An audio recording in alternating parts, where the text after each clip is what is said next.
We all have our heroes.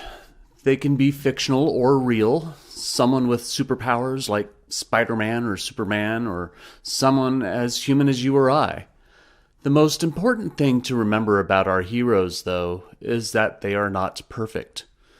It's their human nature and ability to, if not overcome, at least exceed their imperfections to achieve greatness that merits such lofty status in our mythos.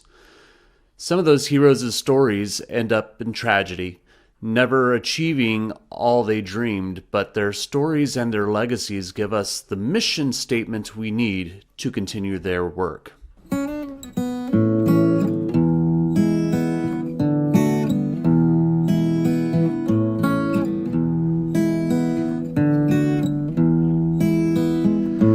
Hello, and welcome to One Man's Opinion, where I review professional theater across Connecticut, New York, and national tours. Today I am reviewing Music Theater of Connecticut's production of Katori Hall's provocative play, The Mountaintop, directed by Gayle and starring Shavonna Banks and Chaz Rose. The Reverend Dr. Martin Luther King Jr. is, without debate, one of the most important figures of the 20th century in the United States. His sermons and speeches are quoted more than almost any other preacher in history, except for maybe Jesus himself. His method of nonviolent protest, which even when he was conducting his peaceful marches were derided by some contemporaries, reinforced a message of loving your neighbor and enemy in the face of seemingly insurmountable violent resistance. What The Mountaintop does is take Martin Luther King and offers us to look at the man in private with all the warts that come with him through a fictional interpretation of his last night in room 306 at the Lorraine Motel in Memphis, Tennessee on April 3rd, 1968.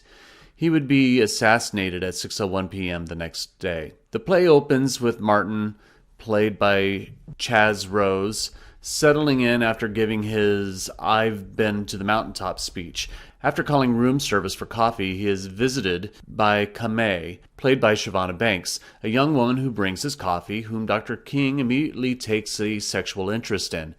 Camae, who is more than she appears to be, I won't reveal the mid-play twist, does not necessarily tempt him, but lets his own vices and prejudices emerge from his own hubris. What emerges between the two of them is a heated debate on God, fate, hypocrisy, legacy, and promise. Your enjoyment of The Mountaintop will likely be dependent upon your willingness to embrace some of the more challenging commentaries throughout the play. Hall does not shy away from the darker elements of Dr. King's legacy, particularly allegations of infidelity, which have been many. But don't look at The Mountaintop as an anti-King play. It isn't.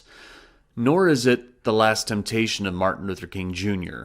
The best way to look at it is to look at The Mountaintop as a sobering reminder to remember the human being behind our heroes.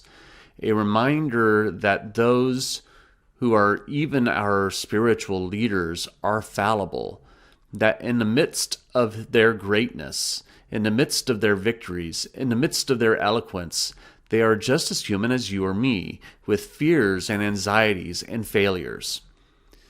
This is something that Chaz Rose excellently captures in his performance as King. He almost casually slips into King's charisma and charm, especially early on when meeting Camae, but also captures King's fears and his not unjustified paranoia, particularly being tracked and entrapped by the FBI. Under Gayle Samuels' direction, Rose runs the gamut of tribulations as he nears his inevitable destiny.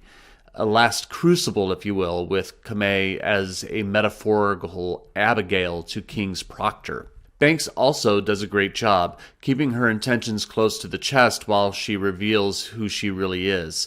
She meticulously plays out Camae's egging on of King's insecurities, challenging his beliefs. That all being said, The Mountaintop does run maybe 10 to 15 minutes too long. Most of what could be cut is in the latter half of the play, where Hall tends to overemphasize King's arguments by repeating them over and over. It gets redundant and would benefit from a little editing. But Also, though the Mountaintop does overstay its welcome, its ending is a sobering one, yet also an inspiring reminder of how far we've come since 1968, and also how far we still have to go when it comes to civil rights. And that is one man's opinion of the Mountaintop at Music Theater of Connecticut. Be sure to leave your opinion in the comments below.